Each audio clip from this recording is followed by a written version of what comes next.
ابھی ریسنٹلی جو ہے ایک سابقہ چیف سیکرٹری پنجاب ہیں سلیمان صدیق صاحب، ان کے بیٹے ہیں علی سلیمان جو کہ ایک سیاسی آدمی ہیں جنہوں نے تحریک انصاف کے پلیٹ فارم سے الیکشن بھی لڑا لیکن لوز کر دیا۔ پہلے تو ان کی سمری بھجوائی گئی کہ ان کو چیئرمین ٹیفٹا لگا دیا جاتا ہے، لیکن انہوں نے کہا کہ میں تو MP1 اسکیل کی جو ہے مراعات لوں گا، کیوں پنجاب حکومت نے کہا کہ ہم مراعات نہیں دیں گے، آپ اعزازی طور پر ہوں گے۔ اب ذرائع یہ کہتے ہیں چیف منسٹر پنجاب جو ہیں وہ کسی سیزنڈ بیوروکریٹ کو چیئرمین ٹیفٹا لگانا چاہتے ہیں، جبکہ دیگر جو پنجاب کی سیاسی قیادت ہے تحریک انصاف کی وہ کسی سیاسی آدمی کو، کسی صنعت کار کو لگانا چاہتی ہے، کیونکہ ماضی میں جو ہے صنعت کار جو ہے جس کی سیاسی وابستگی پاکستان مسلم لیگ نواز کے ساتھ رہی یا شہباز شریف ساتھ رہی، وہ وہاں چیئرمین تعینات رہے، اور وہ انہوں نے اپنے انٹرویو میں کئی دفعہ کہا کہ وہ پارٹ ٹائم ٹیفٹا کو ٹائم دیتے ہیں، جس سے وہ جو اہداف تھے، جو ٹارگیٹس تھے ٹیفٹا کے کہ ہنرمند افراد پیدا کرنے ہیں، وہ نہ ہو سکے۔ اب تحریک انصاف کو اس پر ایک سٹینڈ لینا پڑے گا، ابھی تک سست روی کا شکار ہے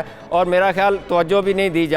دی جا رہی، جبکہ ان کا ویژن تو جو تھا، جو 100 دنوں کا پلان تھا، اس میں یہی تھا کہ جو فنی تربیت ہے یا ٹیکنیکل ایجوکیشن ہے اس کو پروموٹ کیا جائے گا، جس سے ایک تو بے روزگاری ختم ہوگی، دوسری غربت کے خاتمے میں مدد ہوگی۔ لیکن پنجاب کی حکومت اب ایک گوں مگوں کی سچویشن میں پڑی ہوئی ہے، کیونکہ جو صوبائی اس کے منسٹر ہیں صنعت کے وہ کچھ اور چاہ رہے ہیں، چیف منسٹر پنجاب کچھ اور چاہ رہے ہیں، اور اسی وجہ سے یہ جو بڑا ادارہ ہے یہ سفر کر رہا ہے، اور 80,000 جو طلبہ و طالبات ہیں ان کا سمرا صاحب آپ نے بہت ڈیٹیل بتایا، بہت شکریہ آپ کا۔ لیکن ٹیفٹا 6 ماہ سے بے یار و مددگار ہے ایک طریقے سے، اور اس کا جب تک سربراہ نہیں آئے گا یہ ادارہ آگے کیسے بڑھے گا، عوام کو ریلیف کیسے دے گا۔ انتہائی اہم معاملہ، وزیر اعظم عمران خان کی جانب سے 100 دن مکمل ہونے کی جو تقریبات میں اپنی تقریر کی گئی، اس میں انہوں نے دیہی علاقوں میں لوگوں کو انڈے دینے، اس کے ساتھ ساتھ سبسڈائز کٹے اور دیگر لائف سٹاک سے متعلق باتیں کی،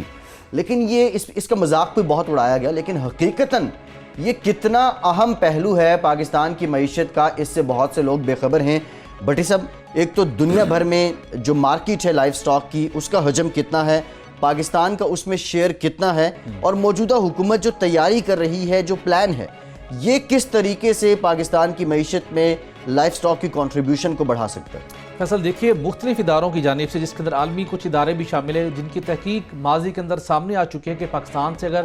پائیدار طریقے سے غربت کا خاتمہ کرنا ہے تو اس غربت کے خاتمے میں لائف سٹاک کا شعبہ کلیدی کردار ادا کر سکتا ہے۔ یہی وجہ ہے کہ ہم نے دیکھا کہ پرائم منسٹر عمران خان صاحب نے بھی اس بات کا اعادہ کیا کہ ہم اس کے اوپر خصوصی توجہ دیں گے، اور انہوں نے اس جانب توجہ مبذول کروائی کہ عالمی مارکیٹ کے اندر لائف سٹاک کا جو حجم ہے وہ $2 ارب کا ہے، لیکن دوسری جانب جو کچھ اعداد و شمار ہم نے حاصل کیے، اگر یہ $2 ارب کی مارکیٹ ہے تو اس کے اندر پاکستان کا شیئر اس وقت صرف $150 ملین ہے، جو کہ نہ ہونے کا برابر ہے۔ اس کی بہت سی وجوہات ہیں کہ لائف سٹاک کی وجہ، جو پاکستان کا لائف سٹاک ہے وہ عالمی مارکیٹ میں توجہ کیوں نہیں حاصل کر پاتا، کن چیلنجز کا، کن رکاوٹوں کا سامنا ہے، اس کے حوالے سے ماضی کے اندر بھی کوششیں کی گئی، پوٹینشل موجود ہے، لیکن کوئی کامیابی ماضی میں بھی نہیں مل سکی۔ 7 ارب کا ایک پروگرام پرویز مشرف صاحب کے دور میں شروع کیا گیا، ادارے قائم کیے گئے، ان اداروں کی کارکردگی صفر ہے۔ اسلام آباد کے اندر ان کے دفاتر قائم ہیں، گاڑیاں موجود ہیں، لیکن ڈیلیور کسی نے نہیں کیا۔ جو پاکستان کے لائف سٹاک شعبے کو بوم ماضی میں نہیں مل سکا، اور اس وقت بھی سب سے بڑی جو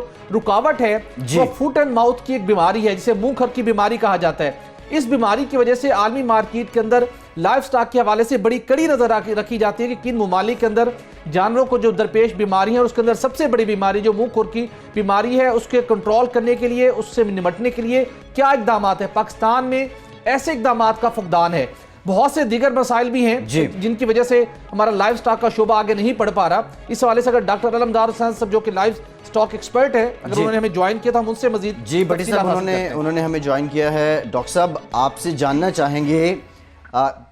گاؤں دیہات میں جب ہم جاتے ہیں تو وہ گھرانے جن کے اپنے مویشی ہیں وہ معاشی اعتبار پہ لیس ڈیپینڈنٹ ہوتے ہیں بنسبت ان گھرانوں کے جو مال مویشی نہیں رکھتے، لیکن سب سے بڑا مسئلہ بیماریوں کا ہوتا ہے جو جانوروں کو لاحق ہو جاتی ہیں، اور اس کے بعد وہاں کوئی انتظام نہیں ہوتا، کوئی ویٹرنری ڈاکٹر نہیں ہوتا۔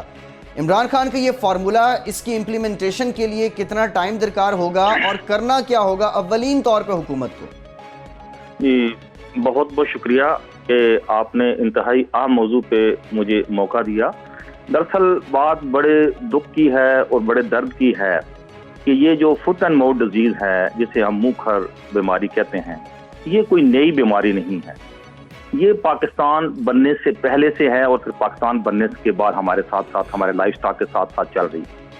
انتہائی مضحکہ خیز بات یہ ہے کہ اس کے کنٹرول بغیر ویکسین کے نہیں ہو سکتا۔ دنیا میں کوئی ایسا سسٹم نہیں ہے کہ فٹ اینڈ ماؤتھ ڈیزیز کو ویکسین کے بغیر آپ کنٹرول کر سکیں۔ دوسرا اہم موضوع یہ ہے کہ یہ ویکسین وہی کارآمد ہوگی جو اسی ملک میں جو جراثیم ہیں، جو سٹرینز ہیں، ان کے حوالے سے لوکل پروڈیوس کی جائے گی۔ انڈیا نے 1970 میں بنا لیا، ایران نے بھی 70 میں بنا لیا، ترکی نے بھی 1984 میں کر لیا، چائنا نے بھی یہ پلانٹ لگا لیا۔ مجھے حیرت ہے کہ ہمارے وہ لوگ جن کے ہاتھ میں اس لائف سٹاک کی حفاظت کی باغ دوڑ تھی، وہ کیا کرتے رہے، وہ کیوں سوئے رہے؟ وہ آج بھی اسی طرح ایکسپرٹ بنے ہوئے ہیں اور وہ اسی طرح ہی باتیں کر رہے ہیں، مگر اس ویکسین پروڈکشن کی طرف وہ بالکل نہیں لائے۔ اس وقت جو لاہور میں ایک ادارہ ہے فٹ اینڈ ماؤتھ ڈیزیز، جس VRI جسے ہم کہتے ہیں سینٹر، اس کی سالانہ جو پروڈکشن ہے وہ 12 ملین ڈوزز ہے، اور جناب ہمیں پاکستان میں 300 ملین ڈوزز درکار ہیں، کیونکہ یہ جانوروں کو آپ نے ہر حالت میں سال میں 2 دفعہ لگانی ہے، اور جب آپ پہلی دفعہ لگائیں گے تو اس کے 3-4 ہفتے بعد آپ نے ایک بوسٹر ڈوز لگانی ہے تاکہ اس کی امیونٹی صحیح طرح ڈیولپ ہو۔ اب آپ مجھے یہ بتائیں کہ جس ملک میں 12 ملین ڈوزز پروڈیوس ہو رہی ہوں اور 300 ملین ڈوزز کی وہاں پہ ضرورت ہو، وہ یہ کیسے پروڈیوس کرے گا؟ پھر ہماری دار حسین ملک صاحب بہت شکریہ، آپ ہمارے ساتھ موجود تھے اور بتا رہے تھے کہ منہ کھر کی جو بیماری ہے جانوروں میں، اس کی اہمیت کتنی ہے اور اس پہ قابو پانا کتنا آسان اور اس کے لیے کرنا کیا ہوگا۔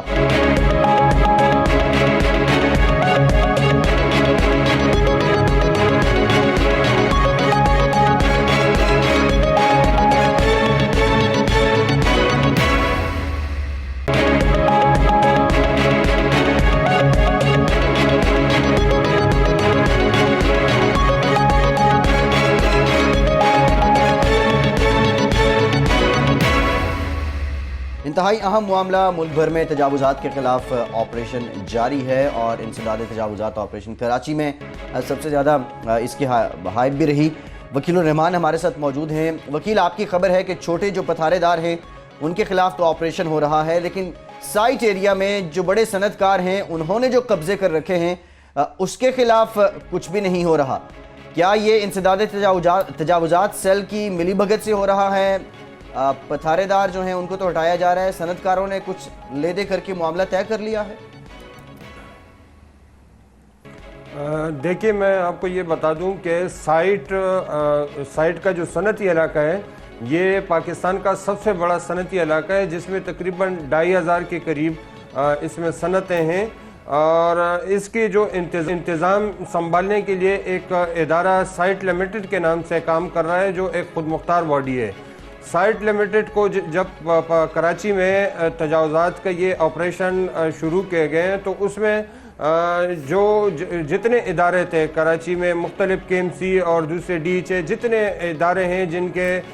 زیر انتظام جو علاقے آتے ہیں، ان کو جب یہ ہدایت ملی کہ وہ اپنے علاقوں میں، اپنے زیر انتظام علاقوں میں تجاوزات کے خلاف، انکروچمنٹ کے خلاف جو ہے وہ آپریشن کریں، تو سائٹ لمیٹڈ کو بھی یہ ہدایت ملی کہ وہ سائٹ کے صنعتی علاقوں میں جتنی فیکٹریاں جنہوں نے اپنے حدود سے تجاوز کیے ہیں ان کے خلاف آپریشن کریں۔ اب اس وقت جو صورتحال نظر آ رہی ہے اس کے مطابق سائٹ لمیٹڈ نے جو اپنے ان کے انکروچ جو چھوٹے پتارے اور یا جو پنچر شاپس ہیں یا جو چھوٹے موٹے ہوٹل بنے ہوئے چائے کے، وہ تو ہٹا رہے ہیں، لیکن صنعتی علاقوں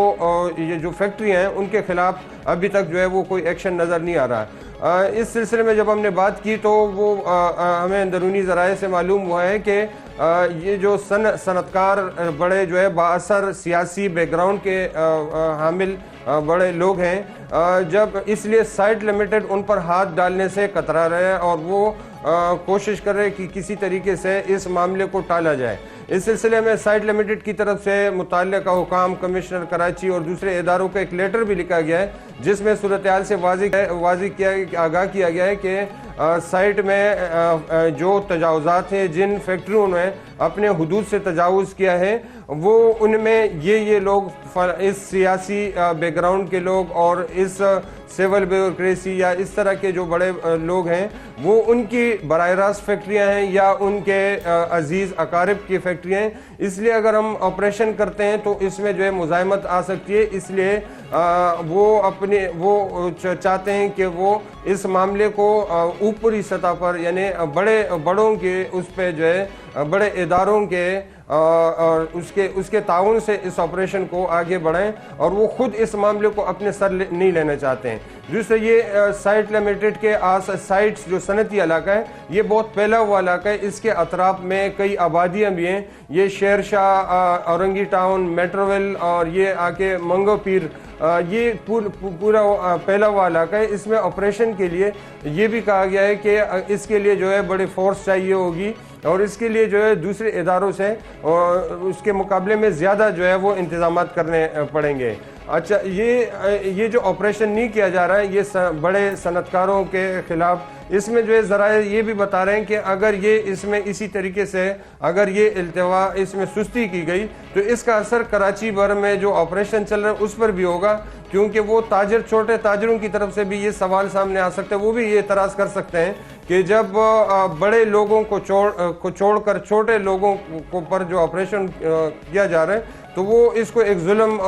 قرار دیں گے، وہ اس کے خلاف احتجاج کریں گے، ایک بے چینی پیدا ہو سکتی ہے۔ تو اس لیے جو ہے وہ یہ آپریشن یہ انتہائی ناگزیر ہے، اور اس کے لیے واٹر کمیشن کی طرف سے بھی جو ہے پچھلے ان کے جو ہیئرنگ ہوئی تھی اس میں بھی ان کی طرف سے بھی ہدایات آئی تھی کہ یہ جو فیکٹریاں ہیں جو نالوں پہ بنی ہوئی ہیں، جو اپنے حدود سے تجاوز کر کے انہوں نے نالے بلاک کر دیے، نالوں کے اوپر پاکستان کے احکامات کے ساتھ ساتھ واٹر کمیشن نے بھی یہ ہدایت کی تھی کہ جو نالوں کے اوپر تعمیرات کی گئی ہیں انہیں ختم کیا جائے۔ سپریم کورٹ اور پاکستان کے احکامات کی بھی عمل درآمد نہیں ہو رہا، واٹر کمیشن کے احکامات کے اوپر بھی عمل درآمد نہیں ہو رہا، تو کیا متعلقہ حکام کے خلاف توہین عدالت کی کارروائی ہو سکتی ہے اس معاملے پر؟ جی بالکل، اس وقت انہوں نے اپنے اسی قانونی کارروائی سے بچنے کے لیے انہوں نے متعلقہ حکام کو آگاہ کیا ہے اور اپنے ایک صورتحال بھی بتائی ہے، اور دوسرے وہ ظاہری طور پر اس وقت جو ہے وہ نمائشی کارروائیاں کر رہی ہے۔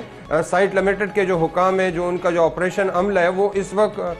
کسی نہ کسی طریقے سے وہ آپریشن کر رہا ہے تاکہ اگر کوئی ان کے خلاف کوئی اس طرح کی کارروائی آتی ہے تو وہ اپنا موقع پیش کرے کہ ہم کارروائی کر رہے ہیں اور آگے